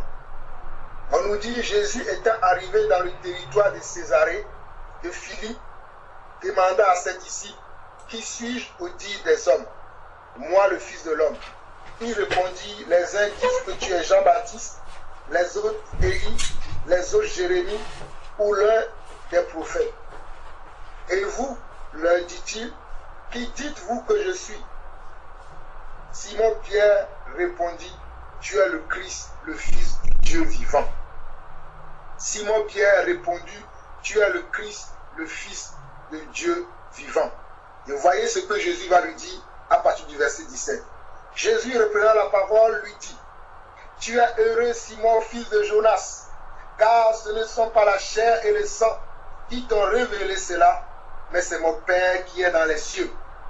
Et moi je te dis que tu es Pierre, et que sur cette pierre, ce roc, dans cette version, je bâtirai mon église, et que les portes du séjour des morts ne prévaudront point contre elle. Je te donnerai les clés du royaume des cieux. Ce que tu liras sur la terre sera lié dans les cieux, et ce que tu délieras sur la terre sera délié dans les cieux. Alors il recommanda aux disciples de ne pas dire à personne, de ne dire à personne qu'il était le Christ. Là, je reviens dans Actes chapitre 2. Cette parole que le Seigneur a dit à Simon-Pierre s'est accomplie littéralement dans Actes chapitre 2, et je vais vous expliquer pourquoi je dis que ça s'est accompli littéralement. Lorsque Jésus avait posé la question aux disciples de qui il était, malgré que les disciples marchaient avec Jésus-Christ, ils ne savaient pas ce qu'il était. Parce que moi, je connais le frère Alain Patrick, je connais le frère Georges, je connais le frère Dachel, je connais ma soeur Florence, je connais ma soeur Claire, ainsi de suite, ainsi de suite. Si quelqu'un me demande aujourd'hui, connais-tu le frère Alain Patrick? Je vais dire oui, je le connais. C'est mon frère, il habite à tel endroit, il est marié, il a 2 enfants. Je vais citer sa vie. Mais les disciples là, certains disaient que non, les uns disent que tu es. Quelqu'un peut me dire qu'Alain Patrick, il a 5 enfants. Moi, je dirais non. Parce que je connais le frère Alain Patrick. Mais là, lorsque Jésus a posé la question, certains disciples disaient que non, l'un disait que tu es l'Élie. Les autres disaient que tu es Jean-Baptiste. Ça veut dire qu'eux-mêmes, ils n'ont pas la connaissance de qui il était. Il y avait une seule personne parmi les 12 qui avait la révélation de qui était le Christ. C'était Simon-Pierre. Et c'est pour ça que Jésus-Christ a dit, tu es Simon-Pierre et sur toi, Pierre, je bâtirai mon église. Ce n'est pas ce qu'on a entendu de l'église catholique, comme l'église catholique le dit que l'église qui est à Rome est bâtie sur le squelette de Simon-Pierre. Ce n'est pas ce que Jésus veut dire. Ça veut dire que Jésus veut dire que toi, Simon-Pierre, c'est toi qui vas démarrer mon église. Ma vraie église, lorsqu'elle va commencer, c'est toi, Simon-Pierre, qui va la démarrer. C'est toi, Simon-Pierre, qui va annoncer au monde entier le commencement de mon église. Et cela s'est passé parce que c'est une révélation. Mais je vois aujourd'hui les gens disent que non, surtout les catholiques, que oui, l'église de Basilique, là où il y a le pape François, ils disent que c'est bâti sur Simon-Pierre parce que Simon-Pierre a été le premier pape là-bas. C'est faux. Suivons la Bible. Lorsque je veux parler de l'église, je commence toujours par Actes chapitre 2 et je commence par comment l'église a commencé. La première église qui a commencé dans Actes chapitre 2. Et qui a commencé cette église? C'était Simon-Pierre. C'est pour ça que Jésus lui a dit, tu es Pierre et sur toi, moi, je bâtirai mon église. C'est-à-dire, c'est toi, solennellement, qui va ouvrir le bal de mon église. Et cela s'est passé tel quel. Je rends grâce à Dieu que mon frère a pris beaucoup d'exemples du monde pour expliquer la volonté de Dieu, la pensée de Dieu. Lorsque dans le monde, on crée un hôpital, on crée une mairie, on crée même le gouvernement. Le premier jour, quand on a créé le gouvernement, l'ancien président du gouvernement va venir faire un discours pour dire que moi je pars et voici le nouveau gouvernement qui arrive.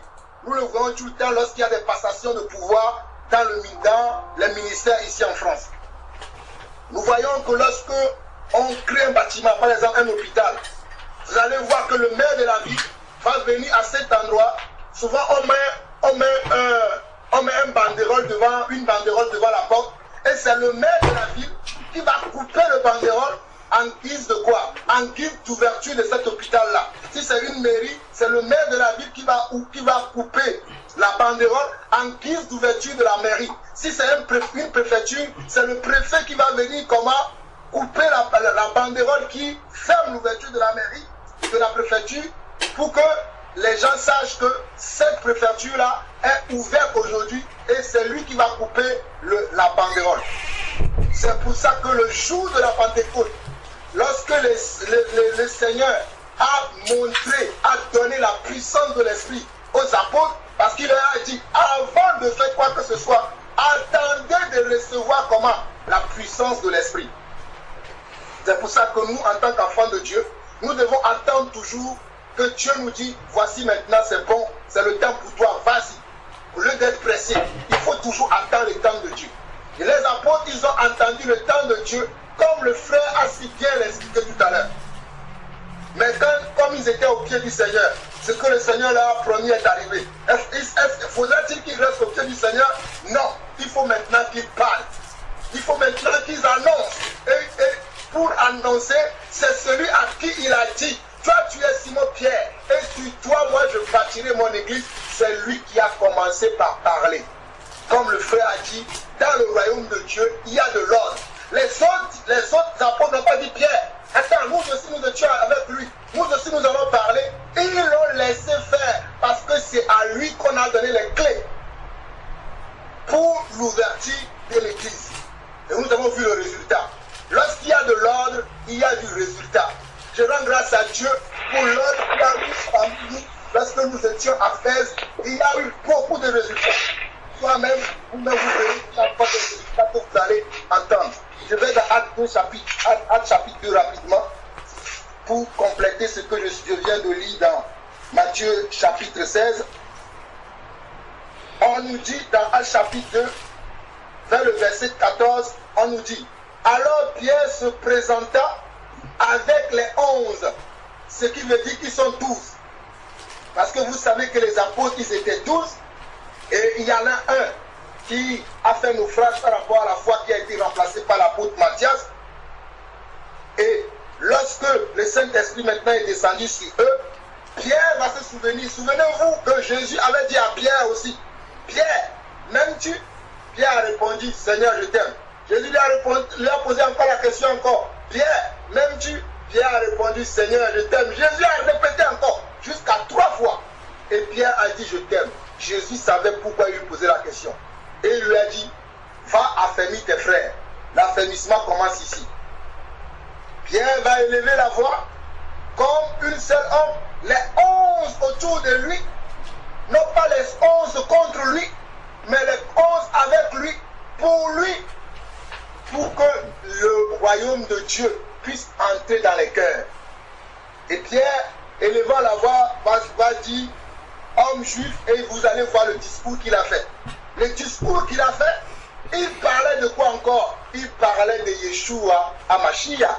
Il parlait du Messie. Il parlait de celui qui était parmi eux, que eux-mêmes ils ont livré. Et son discours a touché les hommes. C'était l'ouverture de l'église. L'église a commencé à Actes chapitre 2. Mes frères et sœurs, vous qui êtes là ce soir, sachez comment l'église a commencé. Que quelqu'un ne vous dise pas que l'église a commencé à Rome. Que quelqu'un ne vous dise pas que l'église a commencé, je ne sais pas, dans quelle ville. L'église a commencé ici comment? Dans Actes chapitre 2. Lorsque les disciples étaient encore aux environs de 120 dans la chambre haute. Et ils ont reçu le Saint-Esprit. Donc la naissance de l'église de Dieu, c'était dans Actes chapitre 2. Parce que vous allez voir qu'après le discours de Pierre, les gens vont demander, homme frère, que ferons-nous? Pierre va leur dire, repentez-vous et que chacun de vous soit baptisé au nom de Jésus-Christ. Et alors il va commencer à les enseigner.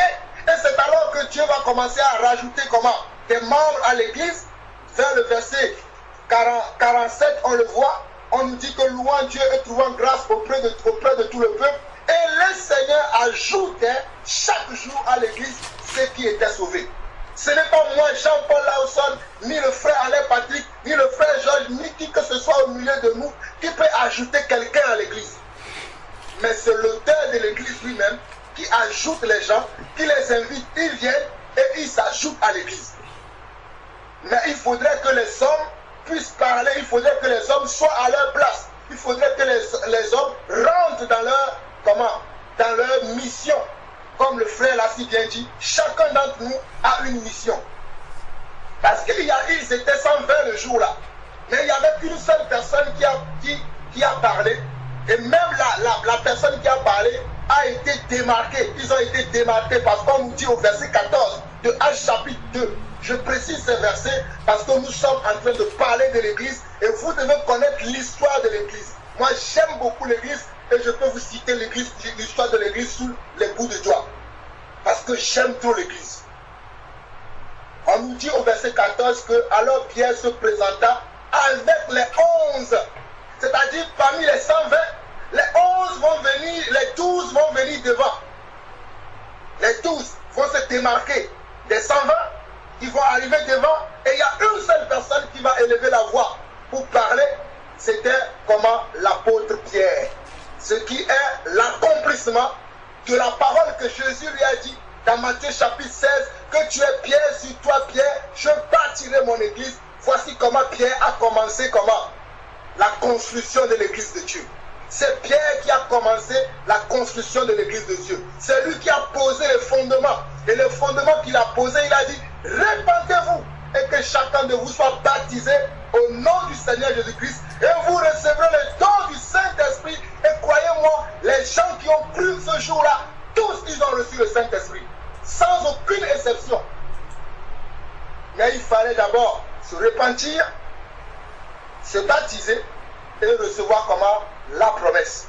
Donc nous voyons que ce que Jésus avait dit à Pierre, ça s'est bien accompli. Comme je viens de vous le dire, que dans le monde, on voit que lorsqu'on veut inaugurer les partis publics ou bien, on va dire, les communautés qu'on crée ou bien les endroits publics, il y a toujours le maire, l'ambassadeur, je ne sais pas, les personnes qui ont l'intimité pour venir couper le rideau, le ruban d'ouverture pour dire maintenant que cet endroit est ouvert à recevoir du public, à recevoir des gens.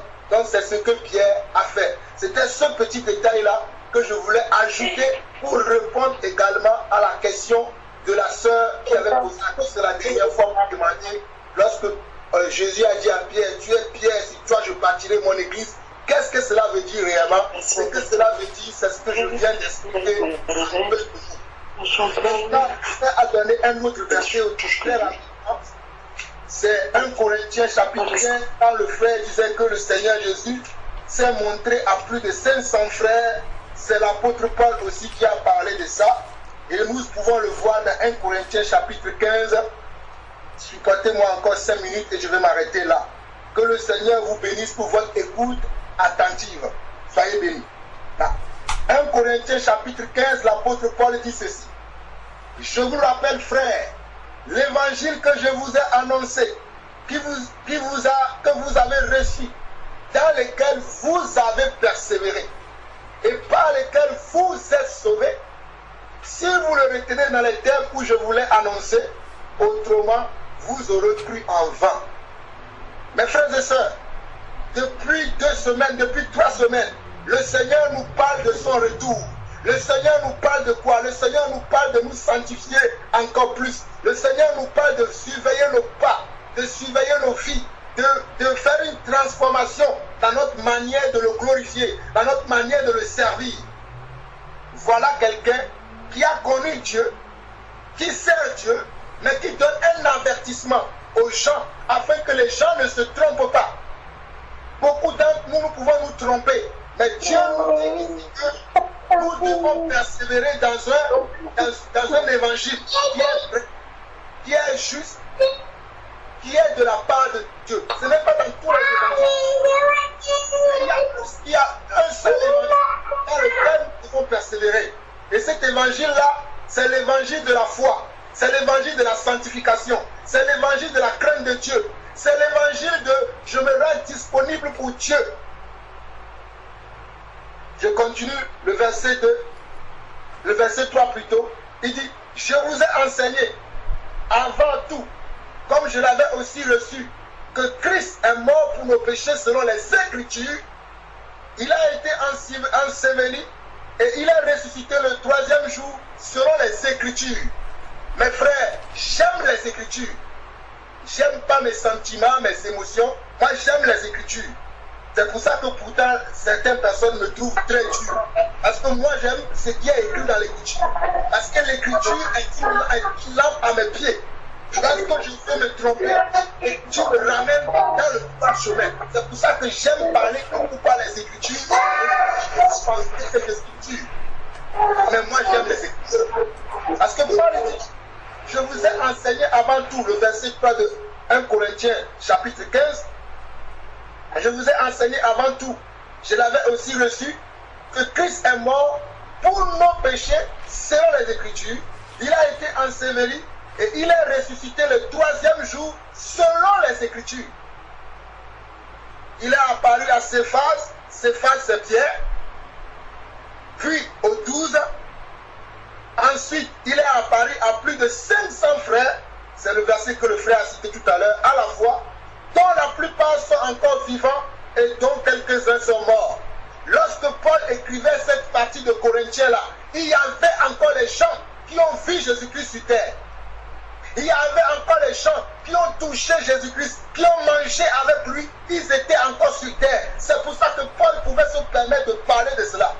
Parce qu'à cette époque que Paul a écrit cette lettre-là, il y avait un fond de fausseté qui s'était levé dans l'église. Les gens qui venaient annoncer n'importe quoi.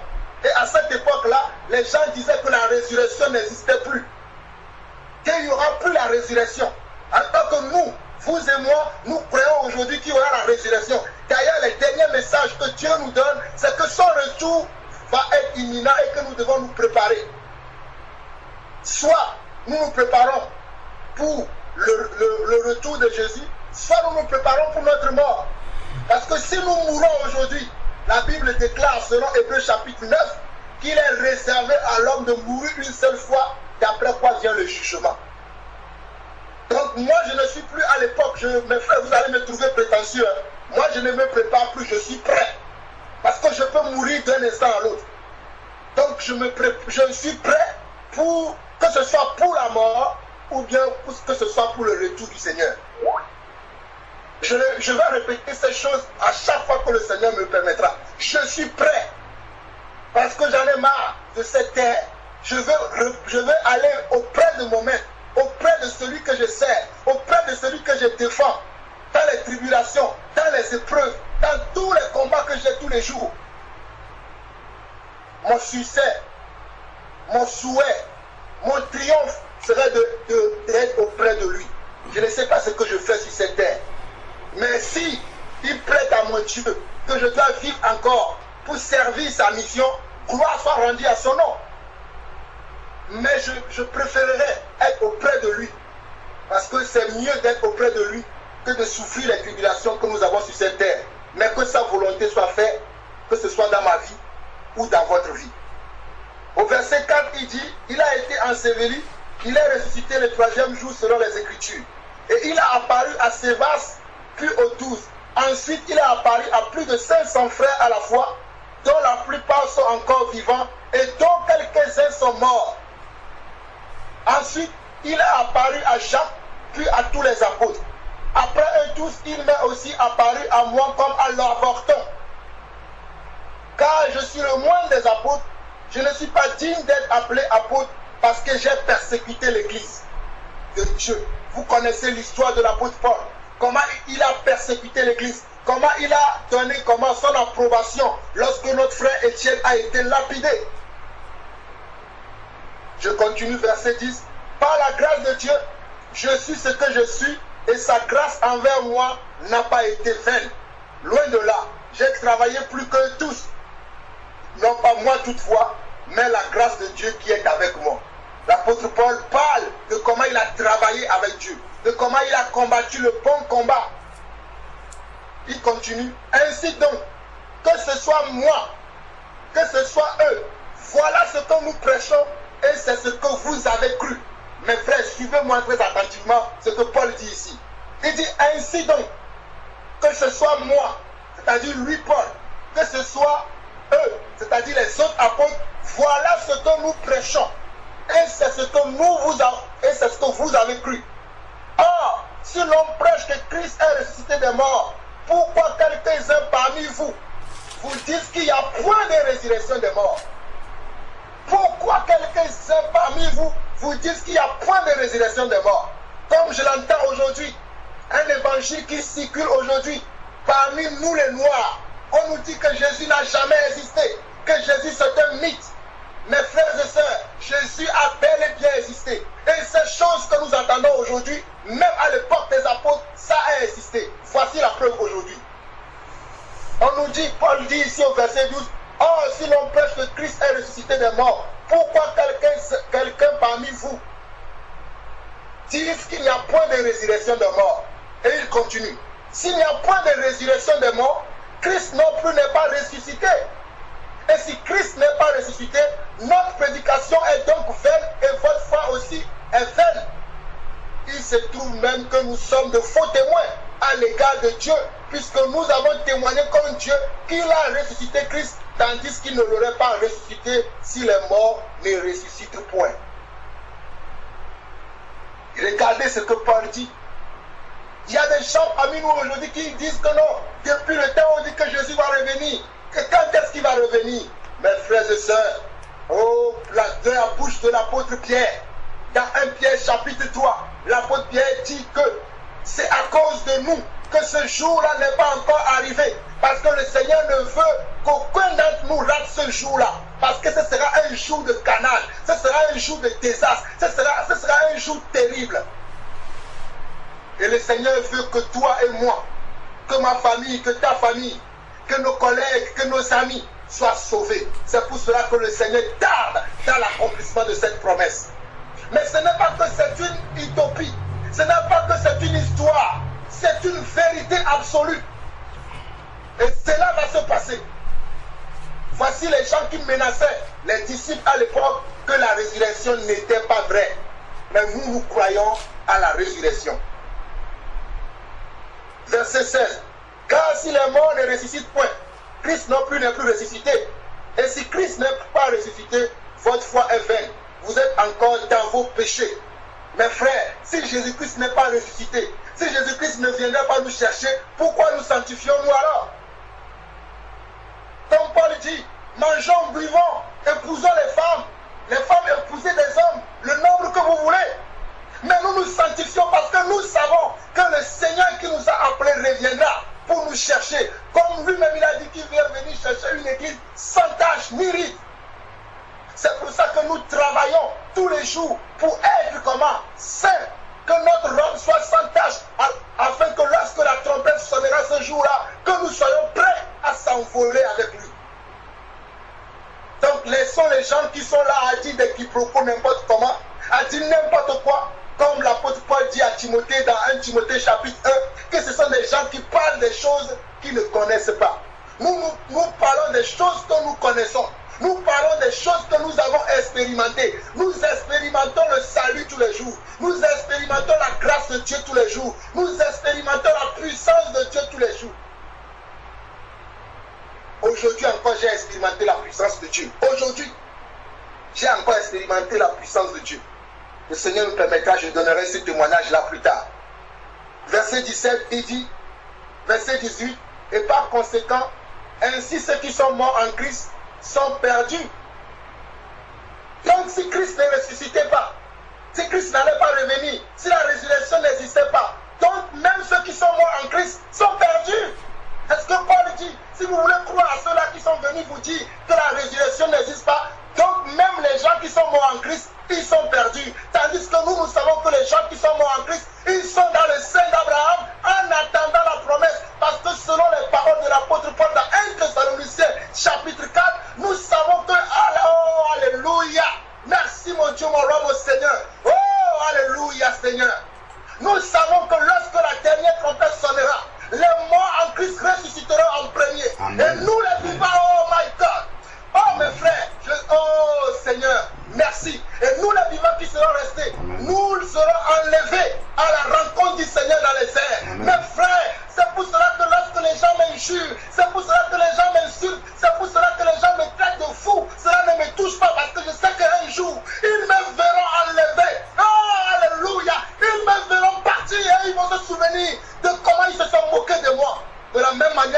moquer de mon grand-père de la foi Noé. Je veux encourager quelqu'un ce soir à ne pas abandonner sa foi. Je veux dire à quelqu'un ce soir, je ne sais pas par où tu passes. Mais moi j'ai cru à un Dieu. Oh, je sers un Dieu. Je sers un Dieu tout-puissant. Je sers le tout-puissant. Je rends grâce à ce Dieu tout-puissant. Je vais le servir toute ma vie. Même si je dois périr, je périrai au combat. Mais je ne périrai pas comme un lâche. Car dans Apocalypse chapitre 21, on nous dit que les lâches n'hériteront pas le royaume de Dieu. Aujourd'hui, beaucoup d'entre nous sommes lâches. Nous allons dans notre travail. Nous ne voulons pas que les gens sachent que nous sommes chrétiens. Nous ne voulons pas que les gens sachent que nous sommes disciples. Nous nous cachons. L'heure est venue maintenant, on ne peut pas allumer une lumière et la mettre sous un poisson. Le temps est venu pour que nous soyons là. Oh, nous que nous soyons la lumière du monde. Le temps est venu pour que nous soyons le sel de la terre. Tu ne peux pas dire que tu es le sel de la terre et que tu n'es pas là pour donner l'assaisonnement à tous les sauces qui sont dans le monde. Les sauces, ce sont les païens, les gens qui ne connaissent pas encore Jésus.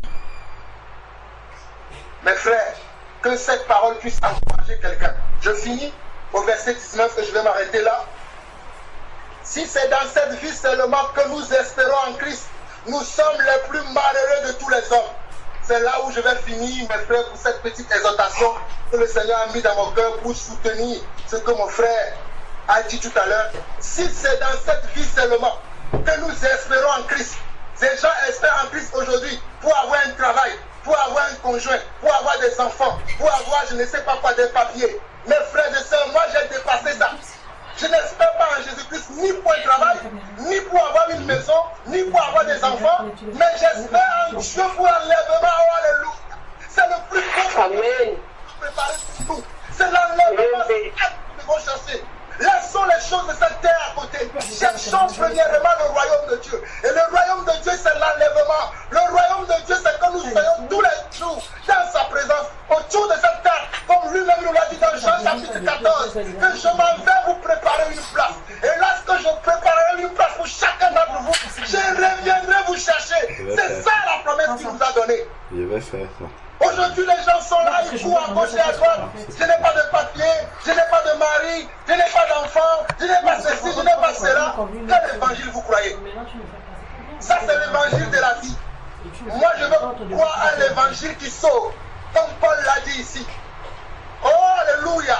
Mes frères, j'ai envie de prêcher, mais le Seigneur permettra que nous prêchons. Parce que le temps est arrivé. Je ne fermerai plus ma bouche. Préparons-nous pour l'enlèvement. Soyons prêts pour l'enlèvement. Parce que ceux qui croient seulement en Dieu, pour cette vie-là, croyez-moi, vous croyez en vain. Moi, je ne crois pas en Dieu pour avoir un travail. D'ailleurs, je n'ai jamais... Si vous, ceux qui me connaissent bien, je n'ai jamais eu un CDI dans ce pays. Mais Dieu me nourrit. Dieu s'occupe de moi. Les gens croient au Seigneur pour avoir un travail, pour avoir un mari, pour avoir des enfants, pour avoir une situation meilleure. Je ne dis pas que c'est mauvais. Mais la meilleure des choses, Paul vient de le dire, si vous croyez en Jésus-Christ seulement pour cette vie, pour que les gens reconnaissent que vous avez une belle situation, tu es un cas supérieur dans ton travail, mon frère, tu crois en vain. Mon frère et ma soeur, je suis désolé de te dire la vérité, tu crois en vain. Tu es sur cette terre pour préparer l'enlèvement. Tu es sur cette terre pour préparer le retour du Seigneur, pour être avec lui pour l'éternité des éternités. C'est pour ça que tu es sur cette terre. Tu n'es pas là pour avoir un mari, pour avoir... Non, ce sont les païens qui cherchent ça. Je n'ai pas vu Paul dire que je prie pour que le Seigneur me donne un travail. Je prie pour que le Seigneur me donne un conjoint. Je n'ai pas vu ce genre de prière dans la Bible. Mais j'ai vu que les apôtres priaient pour que beaucoup d'âmes soient sauvées. C'est ça les prières que nous devons faire. Ça prend 5 minutes, mais c'est fait. Pour que beaucoup d'âmes puissent répondre oui à cet appel-là. Pour que beaucoup d'âmes soient présentes ce jour-là, mes frères. Oh, les âmes ont besoin de nous. Les âmes, les âmes, oh, Chakaraboria. Les âmes ont besoin de nous, mes frères. Que le Seigneur vous bénisse. Amen. Gloire à Jésus. Amen. Gloire à Dieu. Amen. Amen. Amen. Amen.